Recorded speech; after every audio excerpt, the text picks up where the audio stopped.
Doctors మొదటగా white coat ధరించడానికంటే ముందుగా నల్ల కోట్ ధరించేవారు. నల్ల కోట్ ధరించడానికంటే ముందు నార్మల్ డ్రెస్ లో వేసుకునేవారు. నార్మల్ డ్రెస్ లోనే ఆపరేషన్లు చేసేవారు. ఎవరి డ్రెస్ కి అయితే ఎక్కువ రక్త మరకలు అంటుతాయో వాళ్ళకి ఎక్కువ మర్యాద దక్కేది. పాపం ఆ కాలంలో జనాలకి అసలు హెల్త్ కేర్ అంటే ఏంటి, హైజీన్ అంటే ఏంటి, హైజీన్ ఎలా పాటించాలి అనే విషయం పైన ఎలాంటి అవగాహన ఉండేది కాదు అప్పట్లో. ఆ తర్వాత మెల్లగా డాక్టర్స్ నల్లకోట ధరించడం మొదలు పెట్టారు.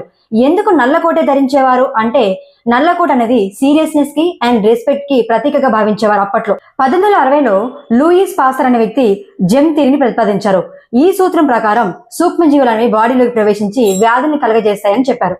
మొదట్లో ఎవరు కూడా ఈ జెమ్ థియరీని నమ్మలేదు. అయితే బ్రిటిష్ సర్జన్ అయిన జోసెఫ్ ప్లీస్టర్ అనే వ్యక్తి యాంటీసెప్టిక్ టెక్నిక్స్ ని ఇంట్రడ్యూస్ చేశారు. అందులో కూడా ఆయన హైజీన్ పైన చాలా సీరియస్ గా ఫోకస్ చేశారు. జెమ్ థియరీని సపోర్ట్ చేశారు. కొన్ని సంవత్సరాల తర్వాత అప్పుడు జనాలకు అర్థమైంది ఏంటంటే హెల్త్ కేర్ అంటే ఏంటి, హైజీన్ అంటే ఏంటి అని అర్థం చేసుకున్నారు. హైజీన్ ని డాక్టర్స్ అనేవాళ్ళు ఒక క్లీన్ వైట్ కోట్ కంటే మంచిగా దేనిలో చూపించలేమని చెప్పి బ్లాక్ కోట్ ని పక్కన పడేసి వైట్ కోట్ ను వాడడం స్టార్ట్ చేశారు.